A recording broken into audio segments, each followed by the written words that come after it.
The North Carolina Green Party is going to court. It's suing the State Board of Elections for denying the Green Party's certification as an official political party, which would get it a spot on North Carolina's election ballot. Joining us to discuss the suit is one of the plaintiffs, Matthew Hoh. He is the Green Party's candidate for U.S. Senate. Thanks for joining us. Hi, Mitch. Thanks for having me here. So first of all, let's talk a little bit about the process. Outside of the two major political parties, Republicans and Democrats, if a political party wants to get on North Carolina's ballot, there is a process. You either have to get a certain number of votes in a previous election or be an official party in a large number of other states, or go through this certification process where you get petition signatures. That's what the Green Party did in this case, correct? Correct. That's correct. And in order to do that, we needed 13,865 signatures. We collected more than 22,500 signatures. Of those, almost 15,953 signatures were verified by the county boards of elections. The counties are the level at which the validation of those signatures take place. And for people who are not familiar with petitioning, not just in North Carolina, but across the country, the rule of thumb is basically for every 4 signatures you collect, 3 will count. It's just the way it works. People put the wrong address down. They think they're registered. They're not registered. So you generally have about a 70 or 75% verification rate. So we were right in that band. We met all the deadlines, turned the signatures in as needed. Procedurally, we're correct. Went to the State Board of Elections for certification at the end of June, and we were denied certification because of this theory that there could be fraud, even though the State Board of Elections have failed to show that there was. And you pointed out the numbers again, but let's repeat them. This wasn't a close thing within a couple of signatures here or there. You had several thousand more signatures that were verified than what you needed. Correct. We had almost 2,100 signatures more than were required to meet the threshold to get on the ballot. What was the justification that the Board of Elections gave as to why it was not going to go ahead with this certification? So we had to turn our signatures into the State Board of Elections by June 1st. There is an additional July 1st statutory deadline for us to be certified on the ballot, to be certified to be on the ballot by the State Board of Elections.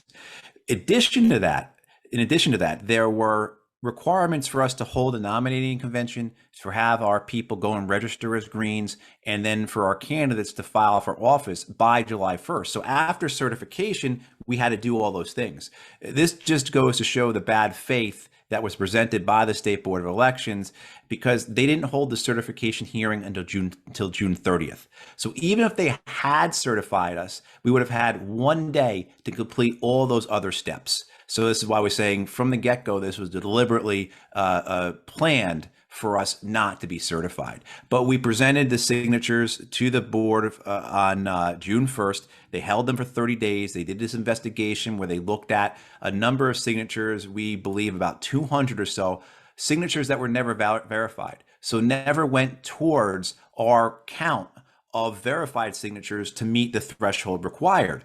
At the certification hearing, the rationale was because there are these irregularities, and again, the state had them for 30 days and could show us no signs of wrongdoing or fraud or provide any details or evidence of such of that. But because there were these irregularities, that means there could be more. And because there could be more, we are duty bound to investigate further. But however, since tomorrow is the deadline, we don't have that time to investigate, so we are not going to certify. And this is why we say it's all been in bad faith, because there has been no due process. Again, the evidence is not there. We fully cooperated with them. And they are using this theory that is underwritten with no evidence, no facts, no details to say that there could be fraud. So since there could be, and a lot of things could be, as we all know, right? We are not going to certify you. So we've been talking so far about the Green Party, what it did to get on the ballot, the State Board of Elections, and the decision that it made not to certify the party. We haven't yet talked about some outside influence on this process by some groups that were trying to get people who had signed the petition to take their names off. Tell us what you can about that, because I know that's also spelled out in the complaint. Right. So in parallel to what's going on with the State Board of Elections, the Democratic Senatorial Campaign Committee, the DSCC, and the Elias law firm, which is Mark Elias's law firm. Mark Elias is arguably the most prominent Democratic attorney in the nation, came down here from Washington, D.C. to challenge our petition process to try and keep us from being recognized as a political party.